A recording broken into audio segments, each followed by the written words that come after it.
Nessa aula nós vamos falar sobre arquivos em Python.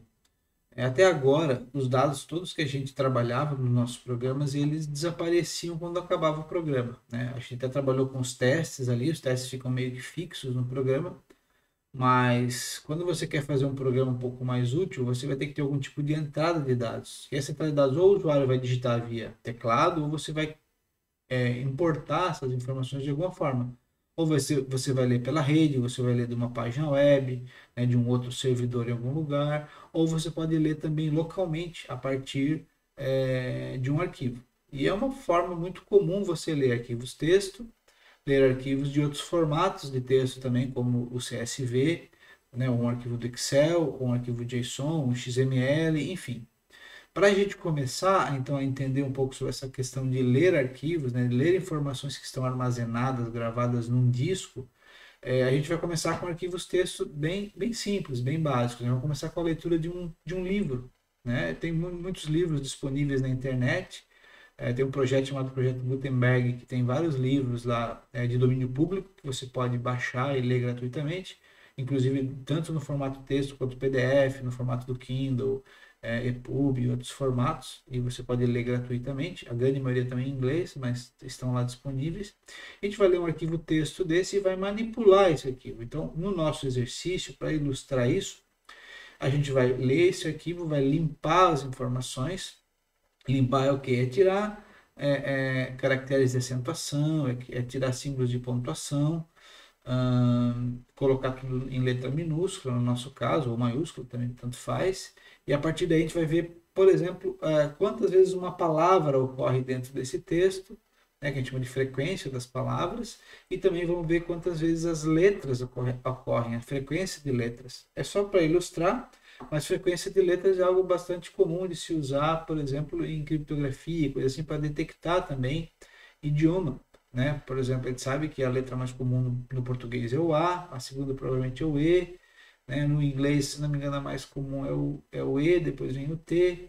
Então, por um subconjunto de frequência de letra, a gente consegue saber até que idioma que a gente está vendo um texto, adivinhar qual é o idioma daquele texto. Enfim, só para a gente poder brincar e ilustrar isso aqui. Mas no dia a dia é muito comum você ter que ler arquivos texto para manipular dados. A gente começa então com arquivos aqui agora e depois a gente vai ver como é que a gente lê também via web, né? Lendo, por exemplo, uma página HTML diretamente, e como é que a gente pode ler também outros tipos de arquivos como JSON, CSV, como eu comentei com vocês. Mas vamos inicialmente trabalhar com arquivo texto de forma normal. Tá? Eu não vou esgotar, eu não vou entrar em vários dos aspectos da leitura de arquivos, não vou entrar também em gravação, porque eu acho que hoje em dia é muito pouco comum e é muito fácil de usar se você precisar encontrar um tutorial. Então, para ilustrar arquivos, eu vou fazer leitura de arquivo texto. Né? Então, eu vou usar o open, que é o comando lá do arquivo, de uma forma muito simples, mas você pode depois pesquisando no tutorial, saber como gravar arquivos, como anexar no final de arquivo, como ler arquivo binário, enfim, eu vou fazer uma leitura de um arquivo, carregando ele todo para a memória de uma vez só e manipulando ele depois como uma string, que é a forma mais simples que a gente acaba usando na maior parte das vezes, para não fazer essa aula ser muito longa. Enquanto a gente for trabalhando com arquivos, a gente vai usar muito dicionário nesse caso aqui. Vamos usar também um outro tipo de dicionário específico que o Python oferece, chamado Counter. E aproveitando que nós vamos estar utilizando o Colab, que está tudo disponível na nossa mão, a gente vai também gerar gráficos usando Matplotlib. Tá? Você pode instalar essas bibliotecas no teu computador também. Eu posso depois fazer um outro vídeo aí mostrando como instala. Você vai dar um pip install lá no Matplotlib. O counter que a gente vai utilizar já é disponível na biblioteca do Python, então a gente só vai importar. Né? Então a gente vai também ver algumas coisas assim, ó, isso aqui você precisa instalar na tua máquina, esse basta importar. Como o Colab já tem esses pacotes todos, facilita muito a nossa vida, né? Por isso que eu estou usando aqui o Colab, porque facilita a nossa vida. No entanto, nós vamos ter que ter alguns pequenos detalhes aqui. Como eu estou num ambiente virtual, eu não tenho acesso à minha pasta local, que é o que eu teria normalmente. Você pega o arquivo, baixa, copia numa pasta, abre o programa, abre o script lá e acessa o arquivo. Como nós estamos numa máquina virtual e vocês vão ter que acessar esse Colab né, sem ter permissões de acesso, porque o Colab ele acaba criando uma máquina virtual. Tem um computador por baixo, tem um Linux rodando ali por baixo, muito provavelmente. Então tem acesso às pastas locais. Mas vocês não vão ter acesso à minha pasta, né? Quando vocês abrem, vocês vão perceber quando eu rodar aqui o Colab, que ele vai pedir uma autenticação para abrir uma pasta do Drive e lá eu vou copiar o arquivo, eu vou baixar o arquivo de um lugar, colocar ali para simular um computador. Então, tem esse pequeno detalhezinho que eu vou mostrar, ó, isso aqui é só por causa do Colab. No teu dia a dia lá no programa local, tu não precisa. No entanto, vai ser muito comum vocês fazerem, talvez, o uso do próprio Colab para ler arquivos, porque é muito bom trabalhar aqui dentro desse ambiente. Então, eu estou mostrando as duas formas. Se você fizer um script local, você não precisa fazer essa parte de autenticação e baixar o arquivo, né? Basta baixar o arquivo de outro jeito e usar lá. Mas se você for usar o Colab, o que é muito comum, muito confortável usar o Colab, eu já estou passando uma estrutura básica ali, mínima, para você baixar arquivos de qualquer lugar usando o wget, que é um comando de download, tá? De um GitHub ou de qualquer página que você tiver e poder usar ali, tá? Então, só feita essa introdução para que a gente possa compreender como é que essa aula vai desenrolar, tá? Então, nesse primeiro vídeo eu vou fazer essa introdução e começo o assunto mesmo no próximo vídeo. Então, vamos lá. Vamos conectar aqui. Vamos fazer como se você estivesse começando agora, né? Vocês podem também simular aí, tentar ver o mesmo processo. Uma vez que ele inicializou, eu vou fazer o seguinte, eu vou limpar todas as saídas. Eu acho que é legal para a gente deixar o nosso Colab limpo, né? O nosso notebook limpo. Vocês vão perceber que ele é relativamente longo aqui, eu tenho vários itens, eu fiz bem separadinho por itens, tá? Para facilitar vocês encontrarem o que vocês querem. E eu vou executar aqui, ó, tudo. Eu tentei fazer com que desse para executar tudo de uma única vez.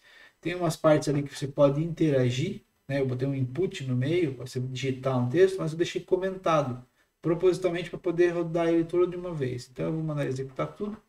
Ele vai dar um pequeno errinho aqui, ó, né? Vai dar uma parada porque ele está pedindo autenticação. Para vocês também vai aparecer isso.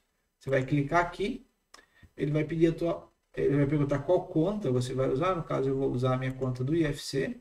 Poderia usar do Gmail, abrir um outro drive, tá? E ele vai me dar isso aqui, ó, um código de autenticação. Você copia isso aqui e cola aqui. E ele vai dar autorização para acessar o meu drive. Ele vai montar um drive aqui, ó. Vai montar um drive. E montando esse drive, ele vai baixar o arquivo aqui. Baixar o arquivo. Então tá lá o arquivo, agora baixado. Ó, alice.txt. É isso que a gente precisa. Então o que ele fez aqui? Ó?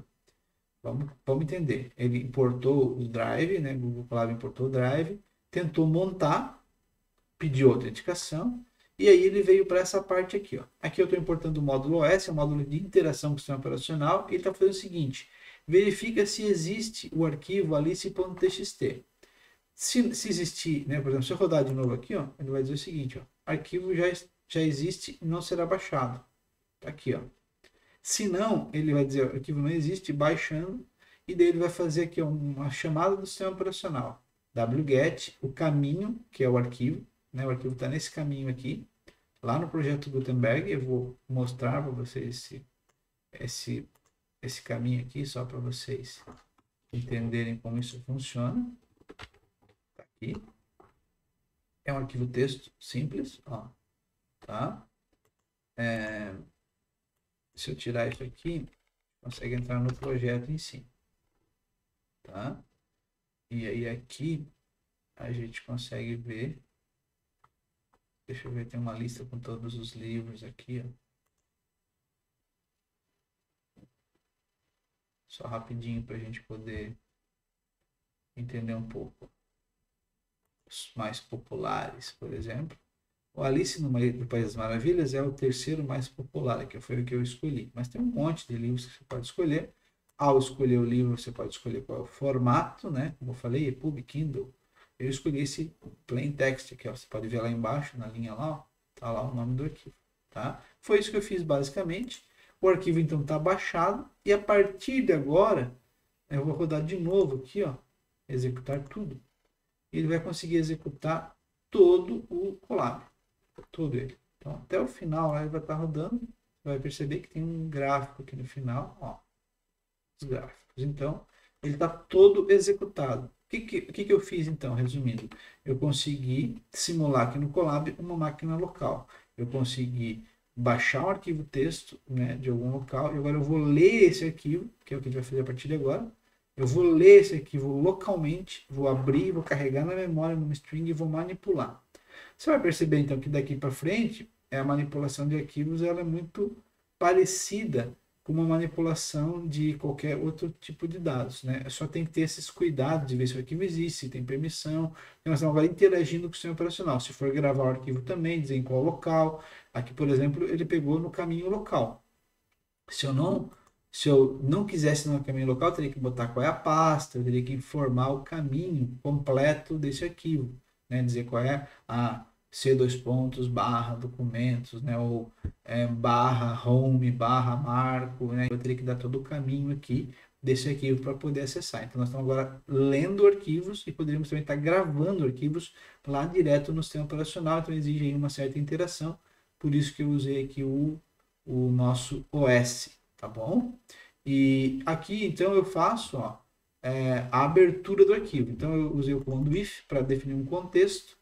O contexto é para que quando eu abro, né, o arquivo e eu saio aqui, ou quando eu acabo aqui, como eu usei o open, ele já fecha automaticamente o arquivo. Então, ele já sinaliza o sistema operacional que ele parou de usar. Se eu não fechasse, eu poderia ter problemas com arquivos abertos, aí, manipulados pelo sistema operacional. Então, geralmente a gente abre com open e fecha com close.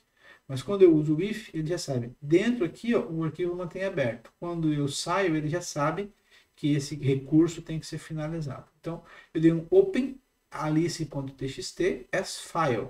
Né? Então, eu dei um nome para ele. Então, eu digo assim, ó, eu abro e digo, esse nome desse arquivo vai ser file. Pode ser qualquer nome aqui, tá? Pode ser arquivo até, para ser em português. E aí eu faço arquivo, né, file.read. O read vai ler todo o arquivo para a memória e jogar numa string em minúscula. Então, a variável texto é uma string em minúscula do arquivo alice.txt. Eu dou um print nela aqui, ó, e a gente está vendo aqui, ó.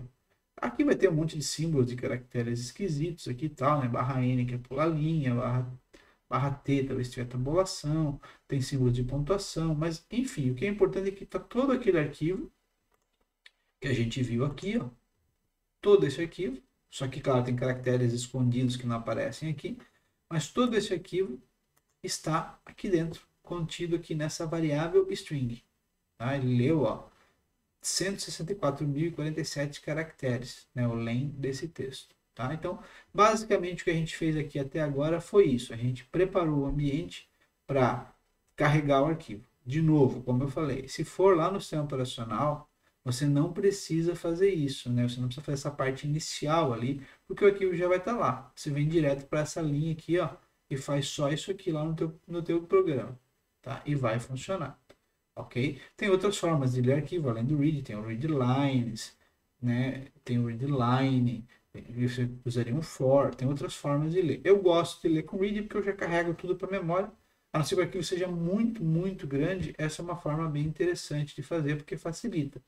Então, daqui para frente, nós vamos estar manipulando o texto como se fosse um texto normal, tá? E não como um arquivo, vamos dizer assim. Eu gosto dessa abordagem. Se eu quiser depois modificar e gravar, eu vou usar um open de novo para ler, eu vou botar um parâmetro aqui que é gravação, é o W, né, o write, gravar, e vou fazer um write, né, gravar o arquivo. Mas nós não vamos, nesse exemplo, nós não vamos gravar, tá? No dia a dia é muito mais comum você ler arquivos para manipular e daí gerar um gráfico, gerar um JSON, gerar um Excel, do que gravar um texto. Então eu não vou gastar tempo nisso agora, tá? Então nesse primeiro vídeo era só para introduzir essa parte do arquivo mesmo, e daqui para frente no próximo vídeo, ou nos próximos vídeos, conforme for o tamanho que ele for ficando, a gente vai ver como manipular, limpar, né, higienizar esses dados e tirar informações importantes deles, tá? Então, até o próximo vídeo.